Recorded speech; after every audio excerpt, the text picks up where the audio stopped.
Bonsoir à tous, bienvenue sur TV Tourvel de Loire. Dans l'actualité de ce 10 mai, à la une ce soir, un pompier volontaire se tue dans un accident de voiture en partant en intervention. L'accident s'est produit dans la commune de Saint-Patrice. L'émotion est vive aux 10 d'Indre-et-Loire. Elles ont pris leur temps, mais sont enfin sorties de terre avec 3 semaines de retard. Les gelées du mois d'avril et le froid ont retardé la croissance des asperges, créant un manque à gagner pour les professionnels du secteur. Reportage dans le Richelet ce soir. Victor Laloux, Charles Plumereau ou encore François Sicard, ces Tourangeaux ont en commun de reposer au cimetière La Salle, le plus grand cimetière de Tours créé en 1856, abrite des personnages illustres qui ont marqué la ville. Bonsoir à tous. Les pompiers d'Indre-et-Loire en deuil. Cette nuit, l'un de leurs collègues, un pompier volontaire, a trouvé la mort à Saint-Patrice, petite commune de 700 habitants, située à 40 km à l'ouest de Tours, en se rendant au centre de secours de Bourgueil pour partir en intervention. Il était marié et père de 3 enfants, Aurélie Renaud et Marie Simode. Il est 2h30 du matin quand la voiture percute le muret. Les secours sont appelés. À leur arrivée, ils découvrent que c'est un des leurs qui a eu un accident. Un homme de 41 ans, instituteur et pompier volontaire à la caserne de Bourgueil depuis 2 ans. On va dire que c'est une mort injuste. On va dire que c'est pas normal. C'est quelqu'un qui est là, qui donne du temps, qui donne de sa vie, qui donne de sa famille pour pouvoir secourir les autres. Et en fin de compte, c'est lui qui perd sa vie. Donc là, pour nous, c'est très difficile. Là, cette nuit, nous étions sur les lieux avec d'autres collègues pour justement être proches des sapeurs-pompiers volontaires de Bourgueil, être proches aussi des élus, de la famille. La vocation de pompier, ce père de famille l'avait transmise à l'un de ses 3 enfants, son aîné, aujourd'hui jeune sapeur-pompier. Depuis ce matin, les messages de condoléances se multiplient. Cet accident endeuille une famille et toute une corporation. Cette nuit, le beeper du pompier volontaire avait sonné pour une femme enceinte se plaignant de douleur. Les pompiers devaient la transporter à l'hôpital de Chinon. C'était un beau geste, parce que pour nous, une femme enceinte, c'est quelque chose de très important. Il faut absolument préserver la vie. Et donc voilà. En voulant faire un beau geste, il y a eu un passage du destin qui a été très noir pour nous. Un virage, une chaussée humide et peut-être un facteur vitesse. Une enquête devra déterminer les circonstances exactes de cet accident mortel. Aujourd'hui, le ministre de l'Intérieur a salué la mémoire de la victime qui avait fait le choix de s'engager comme près de 200 000 citoyens pour porter secours aux autres. Affrontement entre police et manifestants à Tours. Cet après-midi, un rassemblement contre le passage en force de la loi travail par le 49.3 était organisé. Des débordements ont eu lieu. Course-poursuite, bombes lacrymogènes, place Jean Jaurès et ses alentours, ainsi que sur l'avenue Grammont. Il faut dire que les forces de l'ordre avaient reçu l'ordre d'évacuer les rues car la manifestation n'avait pas été déclarée en préfecture. La circulation du tramway a elle aussi été coupée. Le trafic a pu reprendre progressivement vers 18h30. 17 morts sur les routes d'Indre-et-Loire depuis le début de l'année. Un bilan lourd et alarmant. Le département bat en ce moment des tristes records de mortalité sur les routes. Dans l'agglomération, le nombre de dommages corporels et matériels est en hausse. La préfecture a donc décidé de mettre en place un nouveau plan de sécurité routière. Parmi ces nouvelles mesures, la création d'une patrouille de policiers en civil qui traque la moindre infraction en centre-ville. Amanda Brun-Rivera les a suivis. 7h43 de 7h31, on est place Saint-Éloi, on retourne de Rangers vers l'est. Ces 2 policiers en civil ne montreront pas leur visage. Leur but est de rester incognito pour prendre en flagrant délit les téléphones volants, écouteurs ou les conduites dangereuses qui représentent 1/3 des accidents en ville. À une centaine de mètres de la voiture banalisée, 2 motards attendent le signal pour interpeller un conducteur. Ce genre de dispositif était jusqu'à présent occasionnel. Pourtant, depuis le 1er mai, des patrouilles banalisées sont devenues de plus en plus systématiques dans l'agglomération. Une première. Alors on a une augmentation importante des accidents corporels et sur l'agglomération de Tours et on s'est aperçu que la cause principale de ces accidents était le défaut d'attention. Donc afin de limiter le taux de ces accidents, on a décidé d'augmenter la lutte contre un certain type d'infractions et notamment les infractions liées au défaut d'attention qui sont plus faciles à constater par des fonctionnaires en civil que par des fonctionnaires en tenue d'uniforme.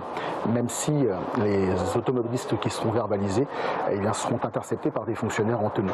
À effectif constant, les policiers circulent aussi bien en voiture, en moto banalisée que comme de simples piétons. Il est pour l'instant trop tôt pour savoir si cette mesure diminue le nombre d'accidents. Depuis le début de l'année, 16 personnes sont mortes sur la route, dont 2 dans l'agglomération tourangelle.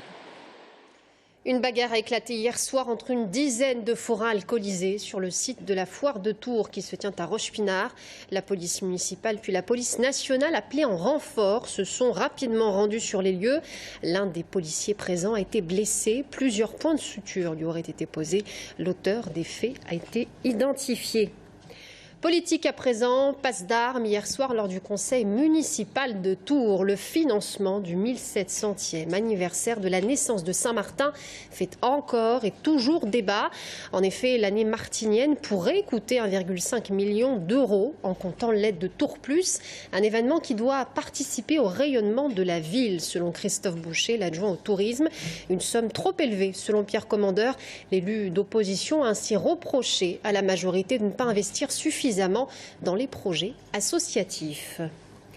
Le parquet de Paris ouvre une enquête préliminaire suite aux accusations d'agression et de harcèlement sexuel à l'encontre de Denis Baupin. Le député écologiste qui a quitté son parti à la mi-avril a d'ailleurs déposé plainte pour diffamation au public contre France Inter et Mediapart, les 2 médias à l'origine des révélations. On écoute la réaction d'Emmanuel Denis, conseiller municipal à la ville de Tours.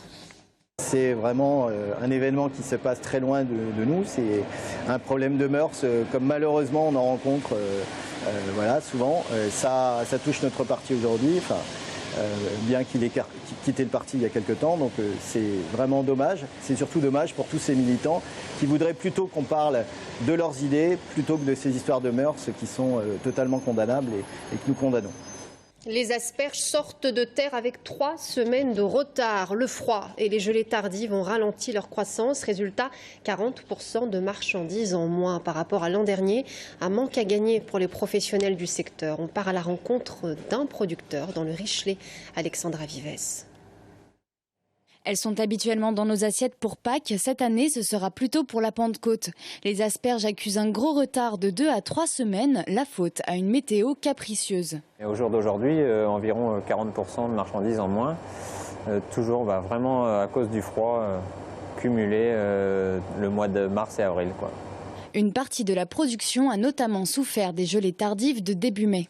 Donc les asperges qui prennent le gel comme on a eu en même temps que dans les vignes il y a une dizaine de jours. Donc ça se traduit par une pointe brûlée, donc pas commercialisable. Mais seulement une petite partie de la production a été brûlée. Les plus grosses pertes sont surtout liées au retard. En temps normal, on récolte environ 500-600 kg par jour.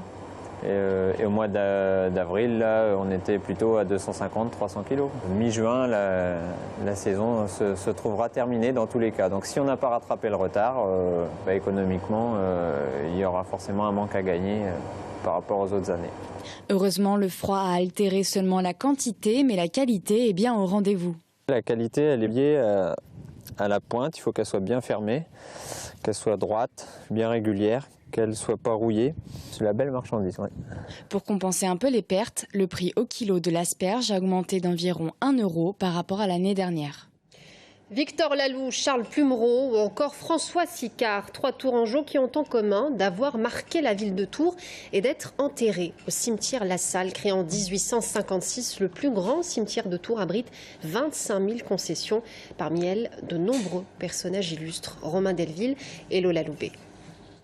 Parmi les 25 000 concessions du cimetière La Salle reposent nombre d'illustres inconnus, mais également quelques Tourangeaux célèbres. Le plus connu du cimetière, c'est l'architecte Victor Laloux.